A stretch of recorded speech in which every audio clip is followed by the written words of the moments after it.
When a creator channel turns into a studio empire, crisis management requires corporate law firms and independent audits. Welcome to this explainer.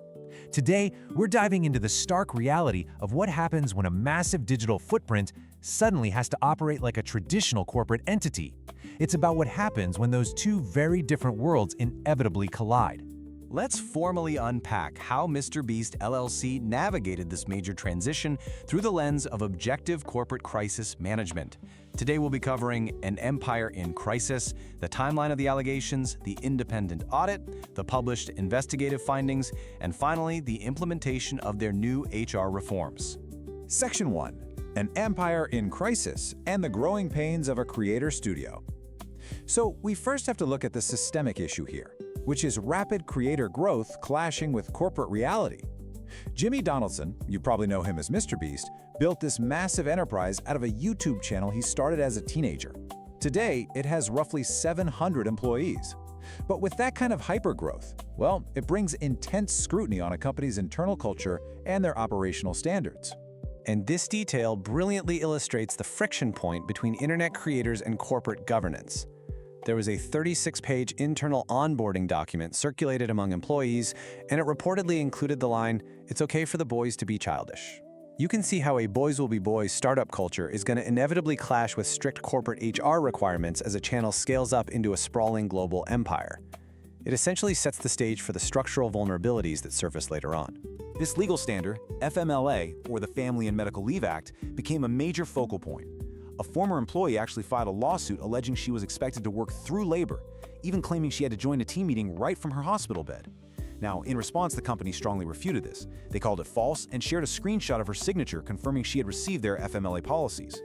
Regardless of the eventual legal outcome, this dispute shows exactly what happens when a high-intensity creator environment suddenly finds itself bound by federal labor standards. Moving on to Section 2. The timeline of the allegations, spanning from July to November 2024. Let's clinically map out how this escalated. In July, we see the initial online accusation surface against longtime collaborator Ava Kris Tyson.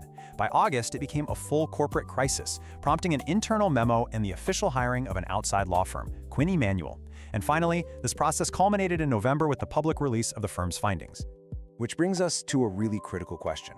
How do creator studios actually establish corporate accountability? Because when millions of dollars and hundreds of livelihoods are on the line, Notes app apologies just don't cut it anymore. We have to pivot our mindset from the internet controversy to the actual systemic corporate mechanics used to solve it. Section 3. The independent audit, led by Quinn Emanuel, Urquhart, and Sullivan. The crucial point here is how the company investigated these severe claims, which meant bringing in high-profile trial lawyer Alex Spiro. What's truly staggering here is the sheer scale of this independent audit.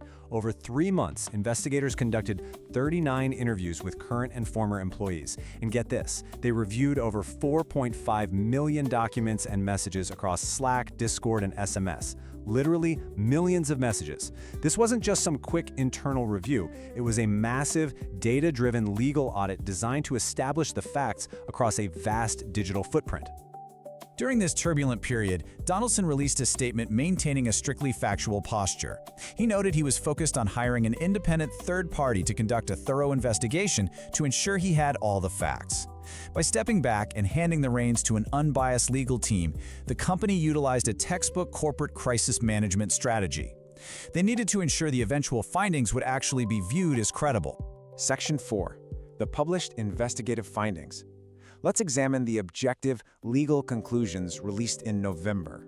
We can clearly see how the audit created a dividing line here. On one side, the dismissed allegations, the most severe claims, specifically pedophilia, grooming, and child pornography, were found to be entirely without basis. On the other side, however, we have the substantiated findings. The investigation did identify several isolated instances of workplace harassment and misconduct within the company. Regarding those most severe accusations, lead investigator Alex Spiro concluded that the claims of sexual misconduct involving minors lacked merit and were, quote, soundly rejected, including by alleged victims. This finding addressed the darkest online rumors head-on, which allowed the company to pivot its focus toward fixing the genuine workplace culture issues that the audit actually did uncover. Section 5. Implementing HR reforms and restructuring the empire. Because isolated instances of misconduct were identified, the company was forced to fundamentally restructure its governance.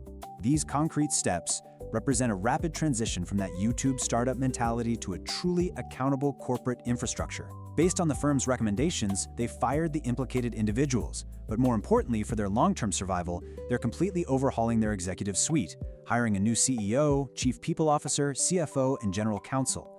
They're also rolling out mandatory sensitivity, LGBTQ, and diversity training, and, crucially, establishing an anonymous reporting hotline for employees. This internal mandate from Donaldson recognizes a hard truth.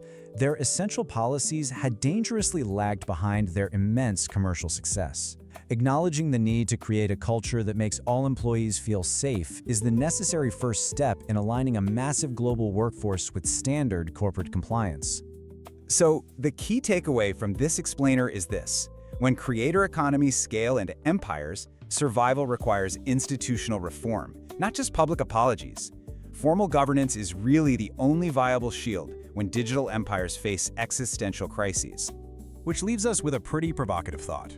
Will the implementation of traditional corporate structures stifle the rapid agility that made these creator channels empires in the first place? It's a fascinating tension between internet speed and corporate safety, and we'll definitely be watching to see how that balance plays out.